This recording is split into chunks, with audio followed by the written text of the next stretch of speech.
Hello दोस्तों, नमस्कार। मैं भी एक आप सभी का बहुत बहुत स्वागत करता हूं आपके अपने इस यूट्यूब परिवार में। तो साथियों, आज के इस क्लास में आरआरबी ग्रुप डी एग्जाम 2026 के लिए एक फुल मॉक टेस्ट पेपर को डिस्कस करेंगे।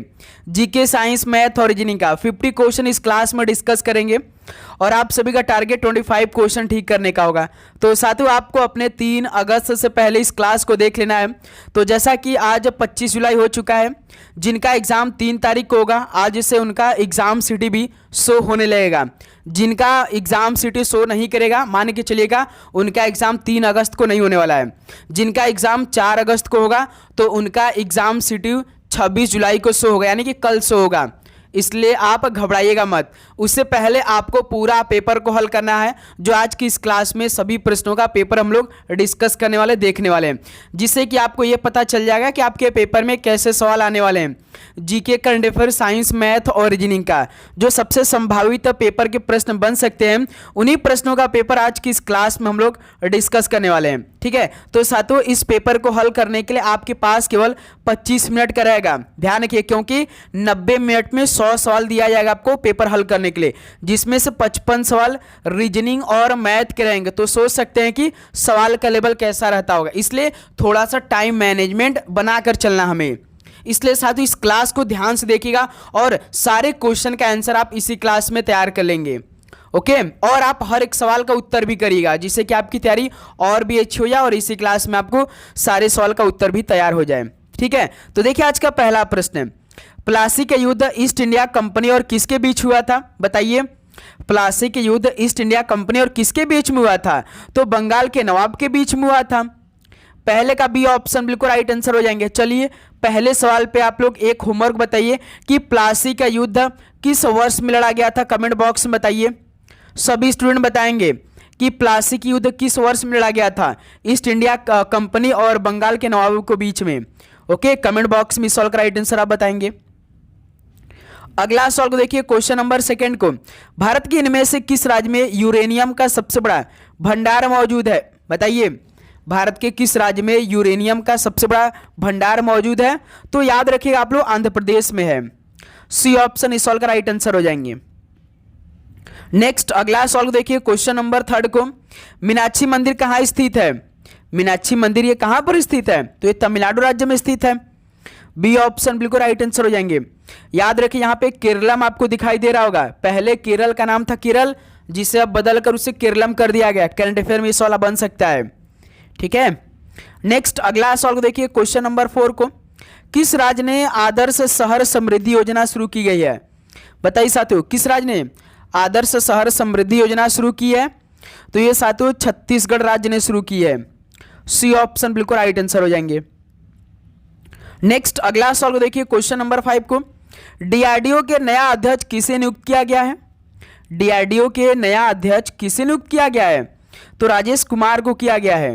ठीक है, सी ऑप्शन बिल्कुल राइट आंसर हो जाएंगे। अगला सवाल को देखिए, क्वेश्चन नंबर 6 का राइट आंसर क्या होगा? अंतर्राष्ट्रीय जैव विविधता दिवस यानी कि इंटरनेशनल बायोडाइवर्सिटी डे किस तिथि को मनाया जाता है? तो साथियों मेरे, अंतर्राष्ट्रीय जैव विविधता दिवस किस तारीख को मनाया जाता है? तो 22 मई को मनाया जाता है। ऑप्शन है बिल्कुल राइट आंसर हो जाएंगे। अगला सवाल को देखिए, क्वेश्चन नंबर 7 को, वर्ष 2027 में 39वें राष्ट्रीय खेल की मेजबानी किस राज्य में की जाएगी? तो वर्ष 2027 में जो 39वां राष्ट्रीय खेल होने वाला है, इसकी मेजबानी कौन सा राज्य करेगा? तो मेघालय राज्य करने वाला है भाई। ठीक है, तो इस सवाल का भी ऑप्शन राइट आंसर हो जाएंगे।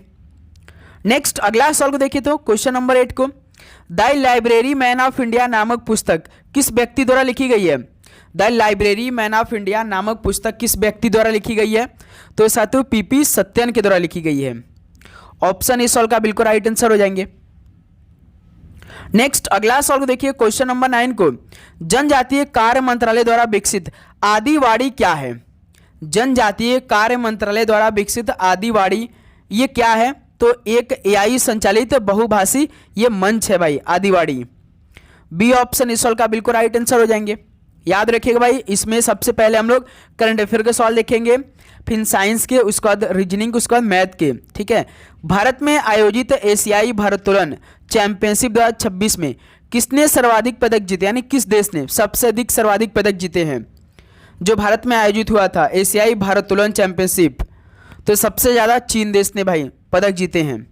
ऑप्शन है बिल्कुल राइट आंसर हो जाएंगे। नेक्स्ट अगला सवाल, और आगे बढ़ने से पहले पेपर में छपने वाला प्रश्न आ चुका है। जिन स्टूडेंट की तैयारी बिल्कुल भी नहीं है, बस साथियों अच्छे तरीके से मन लगाकर ये पीडीएफ पढ़ लीजिए साथियों। GK, current affair, math, reasoning और साइंस का आपको पूरा क्वेश्चन आपको अपने पेपर में देखने को मिलेगा। एक भी क्वेश्चन साथियों बाहर नहीं जाएगा। तो मिलेगा कैसे, देखिए व्हाट्सएप नंबर दिखाई दे रहा होगा, इस नंबर पर व्हाट्सएप करके मात्र साथियों 25 रुपये पे करके ये सारे क्वेश्चन को अपने पास मंगा लेना है। सबसे बड़ी बात इस पीडीएफ पर जानते क्या है, आप जानते कि अंतिम 8 दिन शेष है, तो इन्हीं 8 दिन में आप केवल पीवाईक्यू ही सॉल्व करेंगे। तो इसमें हम पूरा आपको प्रीवियस ईयर का ऑल क्वेश्चन प्रोवाइड कर देंगे भाई। जो इससे पिछला ग्रुप डी का पेपर हुआ था 101 शिफ्ट में ना, वो भी क्वेश्चन आपको हम प्रोवाइड कर देंगे। तो भाई इस नंबर पर व्हाट्सएप करके आप तुरंत अभी मंगा लीजिए। Exam oriented question, high scoring topic वाले question, important question plus selection की पूरी तैयारी हो जाएगी। कम समय में आपकी ज़्यादा तैयारी हो जाएगी इस पीडीएफ से, ठीक है। तो साथियों इस नंबर पर व्हाट्सएप करके ये सारे क्वेश्चन मंगा लीजिए आप लोग। देखिए क्वेश्चन नंबर 11, मेरा भारत मेरा योगदान अभियान किस राज्य सरकार ने शुरू किया है। साथियों मेरा भारत मेरा योगदान अभियान किस राज्य सरकार ने शुरू किया है, तो ये नई दिल्ली भाई राज्य सरकार ने शुरू किया है। सी ऑप्शन बिल्कुल राइट आंसर हो जाएंगे। अगला सवाल देखिए क्वेश्चन नंबर 12 को, सरयू नदी को निम्नलिखित में से किस अन्य नाम से भी जाना जाता है। बताइए सरयू नदी को अन्य किस नाम से भी जानते हैं आप लोग, तो घाघरा नदी के नाम से। डी ऑप्शन बिल्कुल राइट आंसर हो जाएंगे। नेक्स्ट अगला सवाल देखिए क्वेश्चन नंबर 13 को, निम्नलिखित में से कौन सा टाइगर रिजर्व बिहार में स्थित है। तो इनमें से कौन सा ऐसा टाइगर रिजर्व है जो कि बिहार राज्य में स्थित है, तो वो साथियों वाल्मीकि है, ठीक है। ऑप्शन बिल्कुल राइट आंसर होंगे। अगला सवाल देखिए क्वेश्चन नंबर 14 को, शेखा झील पक्षी अभयारण्य भारत की 99वीं रामसर साइट बनी है, ये कहाँ स्थित है। शेखा झील जो है पक्षी अभयारण्य भारत की 99वीं रामसर साइट बनी, तो यह किस राज्य में स्थित है और कहाँ पर स्थित है, तो उत्तर प्रदेश के अलीगढ़ में स्थित है। ऑप्शन है बिल्कुल राइट आंसर हो जाएंगे। अगला सवाल देखिए क्वेश्चन नंबर 15 को, मिशन क्वीन पाइन एप्पल की शुरुआत किस राज्य में की गई है। मिशन क्वीन पाइन एप्पल की शुरुआत किस राज्य में की गई है, तो याद रखिएगा साथियों ये की गई है त्रिपुरा राज्य में। ऑप्शन है बिल्कुल राइट आंसर हो जाएंगे। नेक्स्ट अगला सवाल देखिए क्वेश्चन नंबर 16 को, नेशनल सब नेशनल गवर्नेंस इंडेक्स, नेशनल सब नेशनल गवर्नेंस इंडेक्स कौन सी संस्था जारी करता है। बताइए साथियों नेशनल सब नेशनल गवर्नेंस इंडेक्स ये संस्था कौन जारी करता है, बताइए। इंपॉर्टेंट सवाल है, तो नीति आयोग भाई इसको जारी करता है। सी ऑप्शन बिल्कुल राइट आंसर हो जाएंगे। अगला सवाल को देखिए क्वेश्चन नंबर 17 को, निम्नलिखित में से कौन सा जनजातीय समूह नागालैंड में हॉर्नबिल महोत्सव से संबंधित है। ये इंपॉर्टेंट सवाल भाई, जो हॉर्नबिल महोत्सव मनाया जाता है ये नागालैंड राज्य में मनाया जाता है। इसे त्योहारों का त्यौहार बोलते हैं। 1 दिसंबर को शुरू होता है, 10 दिसंबर को समाप्त होता है ये, यानी कि 10 दिनों का त्यौहार इसे बोलते हैं। तो नागालैंड में जो हॉर्नबिल महोत्सव है कौन से जनजातीय समूह से संबंधित है, तो दोस्त मेरे ये नागा जनजाति संबंधित है। सी ऑप्शन राइट आंसर हो जाएंगे। नेक्स्ट क्वेश्चन नंबर 18 को देखिए, भारत अफगानिस्तान सीमा को आधिकारिक तौर पर क्या कहा जाता था। बताइए भारत अफगानिस्तान सीमा को आधिकारिक तौर पर क्या कहा जाता था, तो डुरंड रेखा कहा जाता था भाई। ऑप्शन इस सवाल का राइट आंसर हो जाएंगे। नेक्स्ट अगला सवाल को देखिए, तो क्वेश्चन नंबर 19 को, हर्षवर्धन के साम्राज्य की राजधानी क्या है। आप जानते हैं ग्रुप डी के पेपर में जीके करंट अफेयर का काफ़ी वेटेज रहता है। साइंस का पूरे 25 सवाल का वेटेज रहेगा, मैथ का भी पूरे 25 सवाल का वेटेज रहेगा, सबसे ज़्यादा रीजनिंग का 30 सवाल का वेटेज रहेगा, ठीक है। ध्यान रखिएगा हर्षवर्धन के साम्राज्य की राजधानी क्या थी, तो दोस्त मेरे याद रखिए कन्नौज थी। सी ऑप्शन राइट आंसर हो जाएंगे।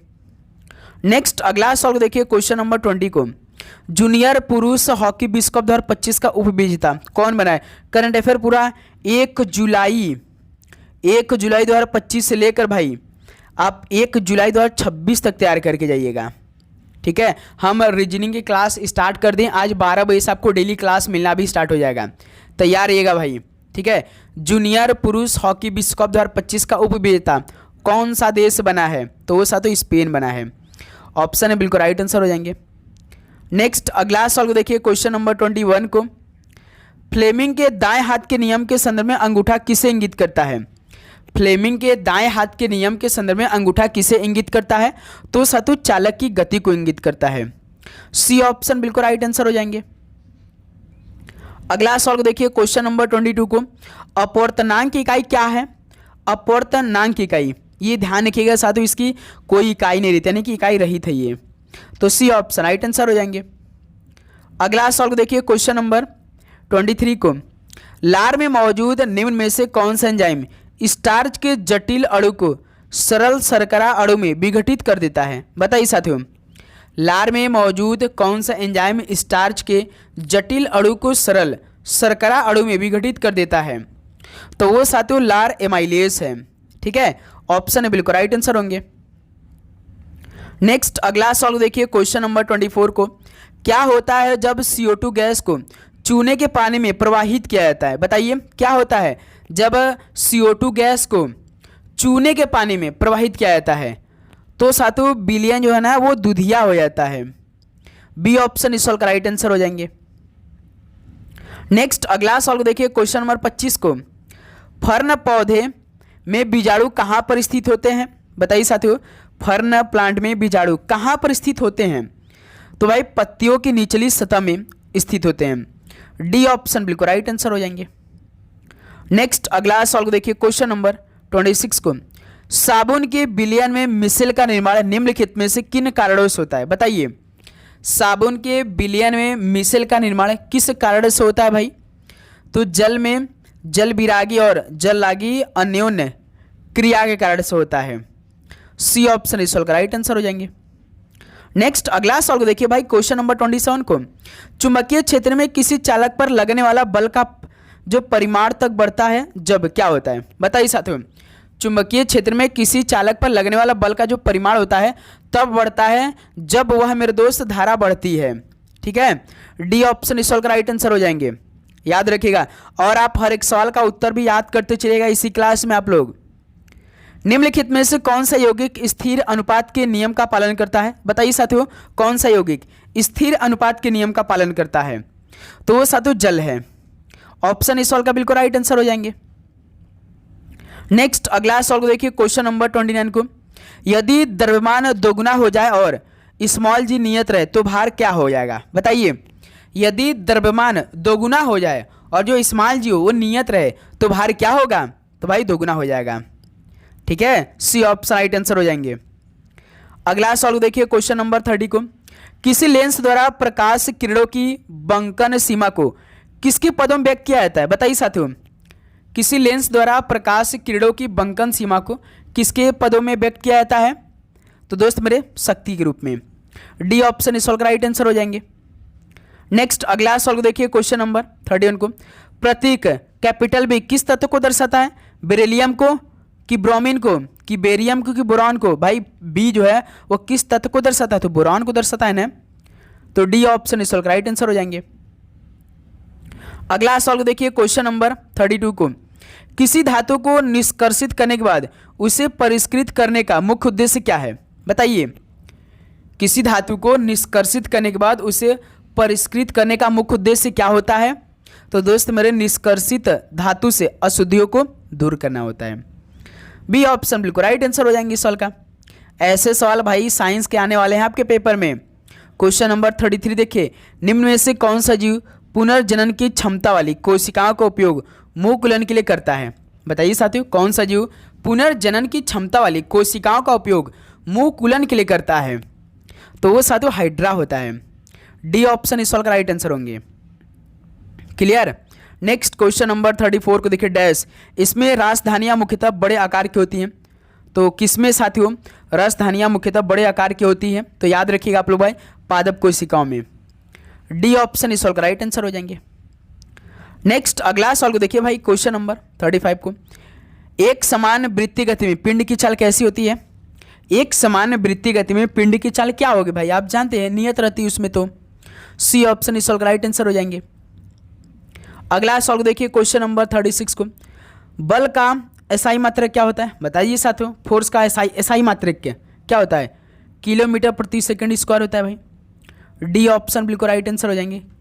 किलोग्राम मीटर प्रति सेकंड स्क्वायर होता है बल का एसआई मात्रक। ठीक है, अगला सवाल को देखिए, क्वेश्चन नंबर 37 को, आधुनिक आवर्त सारणी में समूह 2 वाले तत्वों को और भी क्या कहा जाता है? आधुनिक आवर्त सारणी में जो समूह दूसरे वाले तत्व होते हैं इनको और भी क्या कहा जाता है? तो याद रखिए क्षारीय मृदा धातु भी कहा जाता है। डी ऑप्शन इस सवाल का राइट आंसर हो जाएंगे। अगला सवाल कॉल करिए भाई, क्वेश्चन नंबर 38 को, रक्त के द्रव मैट्रिक्स को क्या कहा जाता है? तो साथियों रक्त के द्रव मैट्रिक्स को क्या कहा जाता है?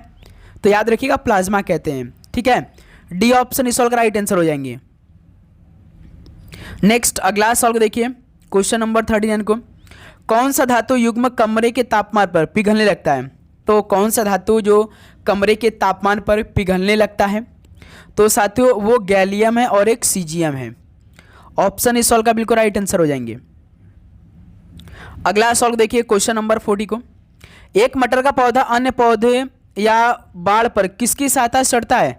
तो साथियों मेरे एक मटर का जो पौधा होता है अन्य पौधों या बाढ़ पर किसकी सहायता से चढ़ता है?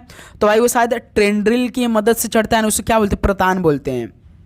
ऑप्शन बिल्कुल आपका राइट आंसर हो जाएंगे, ध्यान रखिएगा। नेक्स्ट अगला सवाल देखिए, क्वेश्चन नंबर 41 को, तो अब देखिए साथियों रीजनिंग के सवालों को हल करिए भाई आप लोग। तो रीजनिंग का टारगेट इस बार पूरा 30 का 30 लेकर चलना है और आप पूरा कर भी ले जाएंगे, ये मेरी बात आप मानिए। आप आराम से भाई 30 में से 30 सवाल सही कर ले जाएंगे। बस सवाल को ध्यान से पढ़िएगा भाई, हल कर दीजिएगा।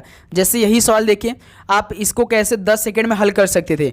इसमें मेन आपका सवाल क्या पूछा? ट्रूथ पूछा है। सवाल को पूरा मत पढ़िए आप लोग, केवल पूछा क्या? ट्रूथ का कोड पूछा है। तो दोनों में कॉमन चेक करिए, देखिए ट्रूथ इसमें भी है, ट्रूथ इसमें भी है, यानी कि दोनों में आपका ट्रूथ कॉमन मिल गया। जो इनका कोड हुआ रहेगा उसमें भी आपको कोई ना कोई कॉमन मिल जाएगा साथियों। देखिए एसटी पहले वाला का कोड है, दूसरे के वाले के देखिए यहाँ पर एसटी। तो जिस प्रकार से ट्रूथ दोनों में कॉमन मिला था, तो उसी प्रकार एसटी भी साथियों क्या मिल गया? कॉमन मिल गया। तो इस सवाल का सी ऑप्शन राइट आंसर हो जाएंगे। बताइए, आप ऐसे सवाल पढ़ेंगे कि एक निश्चित कोड भाषा में स्पीक द ट्रूथ को पीसीआरडी एसटी के रूप में और ट्रूथ ऑलवेज विंस को MOSTKL के रूप में कोडबद्ध किया गया है। तो दी गई भाषा में ट्रूथ को किस प्रकार कोडबद्ध किया जाएगा? तो आप तुरंत कॉमन चेक करते हैं कि हमसे पूछा किसका है? ट्रूथ का पूछा है। तो ट्रूथ देखिए यहाँ पर भी है, ट्रूथ दूसरे वाले में भी है। तो पहले वाले कोड यहाँ पर है, दूसरे वाले कोड यहाँ पर है। तो देखिए पहले वाले कोड में ST यहाँ पर दिया है और ST यहाँ पर भी दिया है, दोनों में ST क्या हो जाएगा? कॉमन हो जाएगा। तो यही आपका आंसर हो जाएगा। तो सी ऑप्शन इस सवाल का राइट आंसर हो जाएंगे। आप ऐसे सवाल को हल करते भाई। चलिए अगला सवाल को देखिए, क्वेश्चन नंबर 42 को, यदि A का अर्थ भाग है, B का अर्थ गुणा है, C का अर्थ प्लस है और D का अर्थ माइनस है, तो निम्नलिखित समीकरण में प्रश्न चिन्ह के स्थान पर क्या आएगा? हल करिए साथियों इस सवाल को आप लोग। तो देखिए 64A है, पहले समीकरण को बना लेते हैं। 64A का अर्थ क्या दिया है? भाग दिया है। तो A की जगह भाग रखते हैं 8। 8 के बाद देखिए C है, C का अर्थ देखिए प्रश्न में प्लस दिया है, तो C की जगह प्लस करिए। 4 के बाद देखिए B है, B का अर्थ गुणा है, तो B की जगह गुणा रख दीजिए। 11 पर D है, D का अर्थ माइनस है। ठीक, ये समीकरण बन गया। अब इसमें बॉडमस के नियम लगा दीजिए। 8 का भाग भाई आप 64 में देंगे तो कितना आएगा? 8 आएगा प्लस, अब 11 44 हो जाएगा, 11 का मल्टीप्लाई 4 में होगा ना, 11 44 हो जाएगा -3। देखिए 8 और 44 कितना हो जाएगा? 52 हो जाएगा। 52 में से 3 घटा देंगे तो 49 हो जाएगा। देखिए 49 दिया होगा ऑप्शन में, ऑप्शन है आपका बिल्कुल राइट आंसर हो जाएंगे। क्लियर मेरे दोस्त? तो इस तरह से आपका राइट आंसर हो जाएंगे। ठीक, यहाँ तक आप सभी को किसी प्रकार का डाउट? चलिए नेक्स्ट अगला सवाल को देखते हैं, क्वेश्चन नंबर 43 को, OPQRWX और Y एक सीधी पंक्ति में उत्तर दिशा की ओर अभिमुख होकर बैठे हैं। साथियों मेरे एक ऐसे सीधा आपका पंक्ति दिया है, इसमें कितने लोग बैठे हैं? 1 2 3 4 5 6 7 लोग, 1 लोग 2 लोग 3 4 5 6 7 लोग। अब इसको हल करिए भाई, एक एक लाइन को पढ़िए, एक एक लाइन को कंप्लीट कर दीजिए। P के बाएं कोई नहीं बैठा है, तो साथियों में P देखिए दायां इधर होता है, ठीक है, और बायां इधर होता है। तो सवाल क्या बोला कि P के बाएं कोई नहीं बैठा, तो P को जब हम यहाँ बैठाएंगे तो इसके देखिए बाएं कोई नहीं आ जाएगा भाई। जैसे सवाल बोलेगा साथियों वैसे ही आपको हल करना है। तो P को हम जब यहाँ पर बैठा देते हैं तो इसके देखिए बाएं में कोई नहीं आएगा। पहला लाइन क्लियर। फिर दूसरा का लाइन देखिए, P और Q के बीच केवल 4 व्यक्ति बैठे। P तो साथियों यहाँ पे ऑलरेडी बैठ चुका है, तो Q को कहाँ बैठा दे कि P और Q के बीच में 4 लोग आ जाए? तो Q को यहाँ बैठा दीजिए। देखिए P और Q के बीच में 4 लोग आ जाएंगे। एक लोग, दो लोग, तीन लोग, चार लोग। ठीक, ये भी लाइन क्लियर हो गया। उसके बाद अगला लाइन में देखिए, y के दाईं केवल 3 व्यक्ति बैठे हैं। तो साथियों मेरे y के राइट साइड में, यानी y को यहाँ बैठाइए तो इसके देखिए राइट साइड में 3 लोग आ जाएंगे। ठीक, ये भी लाइन क्लियर हो गया। फिर देखिए x जो है r के ठीक बाएं पड़ोस में बैठा है। r के ठीक बाएं पड़ोस में कौन बैठा है? x बैठा है। तो साथियों r को यहाँ बैठा लीजिए, x को यहाँ बैठा लीजिए, तो r के लेफ्ट में x बैठ जाएगा भाई। ये क्लियर हो गया। फिर देखिए w जो है y का निकटतम पड़ोसी नहीं है, तो y यहाँ पर है, यानी w यहाँ पर नहीं आना चाहिए, क्योंकि सवाल बोल दिया है कि w जो है y का निकटतम पड़ोसी नहीं है, यानी कि साथियों w यहाँ पे आ जाएगा। तो अंतिम एकदम राइट साइड में दाएं पे अभी कौन एक अक्षर नहीं बैठा है भाई? ओ नहीं बैठा, तो ओ को यहाँ बैठा लीजिए। देखिए 7 व्यक्ति बैठ गया पंक्ति में। अब सवाल क्या पूछा है? W के बाएं तीसरे स्थान पे कौन बैठा है? W तो सबसे दायां में, इसके बाएं पे तीसरे स्थान पे, पहले स्थान पे तो क्यों बायां में, दूसरे के पो, तीसरे के पे y बैठा है, y बैठा है भाई, तो इस सवाल का बी ऑप्शन राइट आंसर हो जाएंगे। देख लिए साथियों, इस तरह से भी आप सवालों को हल कर सकते हैं आप लोग गुरु। चलिए अगला सवाल को देखिए, क्वेश्चन नंबर 44 को भाई, संख्या 71, 23, 498 प्रत्येक अंक से दाएं बढ़ते क्रम में व्यवस्थित करने में बनी नई संख्या बाएं से दूसरे और दाएं से दूसरे अंकों का योग क्या होगा? भाई ये जो पहले आपकी मूल संख्या दिया है 71, 23, 458, पहले तो आपको ना इसको बढ़ते क्रम में लिखना है।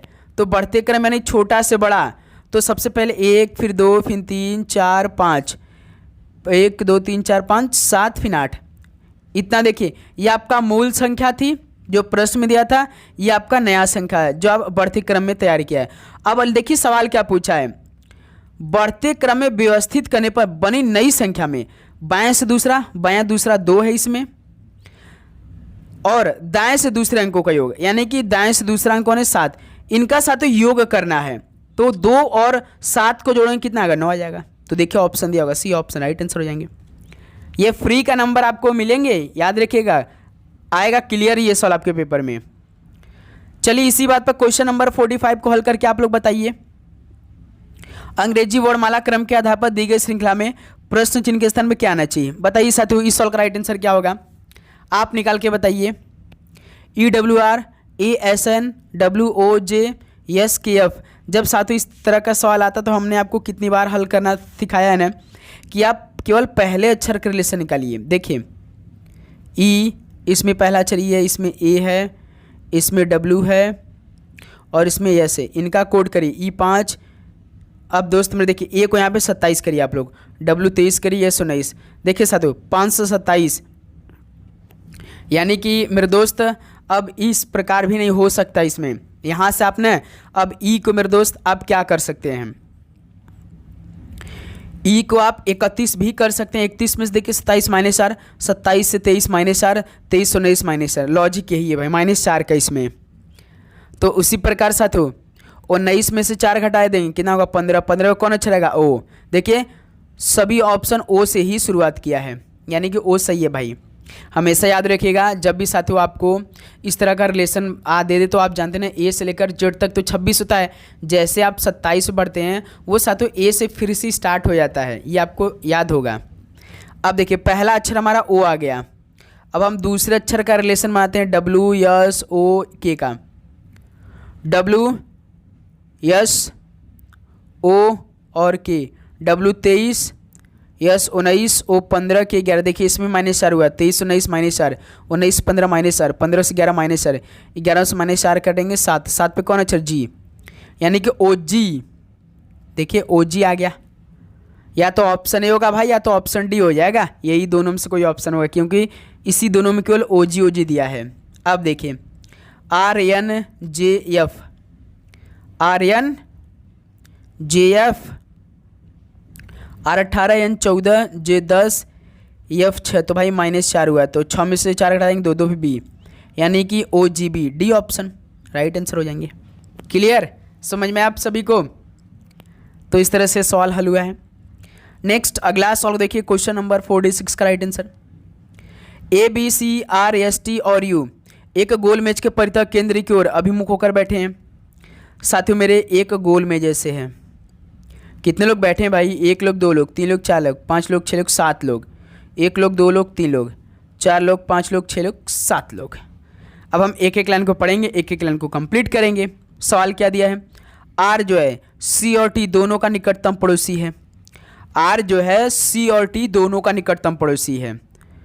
आर जो है सी और टी का, सी को यहाँ बैठा लीजिए, टी को यहाँ बैठा लीजिए, तो इसका निकटतम पड़ोसी बीच में आर हो जाएगा। पहला लाइन सवाल का कंप्लीट हो गया। उसके बाद टी जो है यू के बाएं तीसरे स्थान बैठा, टी कहीं बैठा यहाँ पर है, तो यू को कहाँ बैठा दिया जाएगा, तीसरे स्थान पर है, तो यू को यहाँ बैठा दिया जाए। देखिए पहला पोजीशन, दूसरा पोजीशन, तीसरा स्थान, ठीक। तो यू के बाएं तीसरे स्थान पर टी बैठ गया। फिर बी जो है यू के ठीक बाएं पड़ोस में बैठा है, तो यू तो ऑलरेडी यहाँ बैठा है साथियों, तो यू के ठीक बाएं पड़ोस में कौन बैठा है, बी बैठा है, तो बायां किधर होगा, इधर होगा, तो यू के लेफ्ट में कौन बैठ गया, बी बैठ गया। इतना सवाल कंप्लीट हो गया। अभी 2 पंक्ति खाली, कौन नहीं बैठा भाई, यस जो है, देखिए सवाल क्या दिया है कि यस जो है ना वो टी का निकटतम पड़ोसी नहीं है, यानी कि यस नहीं यहाँ पे नहीं आया क्योंकि निकटतम पड़ोसी नहीं दिया, यानी यस यहाँ पे आ जाएगा भाई। अभी एक पंक्ति खाली है, कौन नहीं बैठा है, ए बी, ए नहीं बैठा है, ए को यहाँ बैठा लीजिए। अब कंप्लीट हो गया। अब देखिए सवाल क्या पूछा है, ए के दाएं दूसरे स्थान पे कौन बैठा है, ए के दाएं दूसरे स्थान पे कौन बैठा है, यू बैठा है, तो इस सवाल का डी ऑप्शन राइट आंसर हो जाएंगे। देख लिया भाई कितना आसान सवाल हुआ। बताइए इस सवाल में आपको किसी प्रकार का डाउट है साथियों, है तो भाई कमेंट बॉक्स में जरूर बताइए आप लोग। चलिए इसी बात पर क्वेश्चन नंबर 47 को हल कर लेते हैं। दी गई श्रृंखला में प्रश्न चिन्ह के स्थान में क्या आएगा, 3, 13, 24, 36, 49 क्वेश्चन मार्क। 3, 13, 24, 36, 49 क्या आएगा साथियों, 3 से 13 प्लस 10, अब 13 से 24 तो प्लस 11, 24, 36 प्लस 12, 36, 49 प्लस 13। भाई इसमें लॉजिक देखिए 10, 11, 12, 13 यानी कि 14 इसमें आपको जोड़ना होगा। 49 में कितना आएगा, 63 आ जाएगा। 63 कौन सा ऑप्शन है, पहला ऑप्शन, तो बिल्कुल परफेक्टली आंसर हो जाएंगे। क्लियर मेरे दोस्त, समझ में आप सभी को। चलिए नेक्स्ट अगला सॉल्व कॉल करिए क्वेश्चन नंबर 48 को। प्रथम 7 विषम प्राकृतिक संख्याओं का औसत कितना होगा। पहले तो भाई प्रथम 7 विषम प्राकृत संख्या लिख लीजिए, 1, 3, 5, 7, 9, 11, 13, 1, 2, 3, 4, 5, 6, 7। अब इनको जोड़िए कितना आएगा, 1, 3, 4, 4, 5, 9, 9, 7, 16, 16, 9, 25, 25, 11 आपका 36, 36, 13, 49, 49, 7 यानी 7 आएगा भाई, डी ऑप्शन। आप डायरेक्ट एन की वैल्यू 7 भी बता सकते थे, जिसको नहीं याद होगा तो। विषम संख्या ऐसे निकाली जाती है, औसत कैसे निकाले जाते हैं, सभी संख्याओं को जोड़ते हैं आप लोग और टोटल जितनी संख्या उससे भाग करा देते हैं। क्लियर, यहाँ तक आप सभी को किसी प्रकार का डाउट साथियों बताइए, है तो मेरे दोस्त बता दिए, डाउट अगर मत चलिएगा आप लोग, रिक्वेस्ट आप सभी से। अब अगला सवाल कॉल करिए क्वेश्चन नंबर 49 को। देखिए एक व्यक्ति अपनी आय का 60% बचत करता है, यानी कि वो 60% जब बचत करता है यानी कि वो 40% खर्चा करता होगा। भाई आपको पूरा जब कहीं काम करेंगे तो आपको 100% सैलरी मिलेगा। तो सवाल क्या पूछा कि एक व्यक्ति अपनी आय का 60% बचत कर रहा है, तो सिंपल सा है कि वो 40% क्या कर रहा होगा, खर्चा कर रहा होगा, तभी तो अपने आय का 60% खर्चा कर रहा है। यदि उसका व्यय 520 रुपये, अब व्यय का मतलब क्या होता है हमेशा याद रखिए, व्यय का मतलब होता है खर्चा। तो साथियों यदि उसका व्यय 520 रुपये तो उसकी आय रुपीज़ में ज्ञात कीजिए। बता दीजिए साथियों, अब 40% किसके बराबर होगा, 520 के बराबर। 1% किसके बराबर हो गया, तो 520/40 × 100, इसको निकाल दीजिए आपका आंसर आ जाएगा। 1 0 से 1 0 कैंसिल, ऐसे नहीं, 1 0 से 1 0 कैंसिल, 13 चौक का 52, 13 × 100, 13 × 100 यानी 1300, तो उसकी आय रुपीज़ में कितना होगा, 1300 रुपये होगा। ऑप्शन है बिल्कुल राइट आंसर होंगे। क्लियर, बताइए साथियों यहाँ तक आप सभी को किसी प्रकार का डाउट इस सवाल में है तो भाई कमेंट बॉक्स में जरूर बताइए, डाउट अगर मत चलिएगा। चलिए नेक्स्ट अगला सवाल देखिए क्वेश्चन नंबर 50 को। तौलिए बेचने वाली एक दुकान पर एक ऑफर चल रहा है जिसमें ग्राहक 2 तौलिए खरीदने पर 3 मुफ्त पा सकते हैं, तो ग्राहक को कितने प्रतिशत छूट। तो टोटल तौलिया कितना हो गया, 2 खरीद रहे हैं, 3 आपको मुफ्त में मिल जा रहा है, फ्री में, यानी 5 तौलिया हो गई। सवाल क्या पूछा, ग्राहक को कितने प्रतिशत छूट मिलेगी।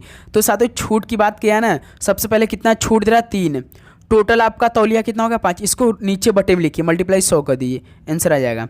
5 × 5 20 × 5 100, 20 × 60% का, यानी कि साथियों ग्राहक को कितने प्रतिशत छूट मिलेंगे, पूरे 60%, जो कि डी ऑप्शन बिल्कुल राइट आंसर हो जाएंगे।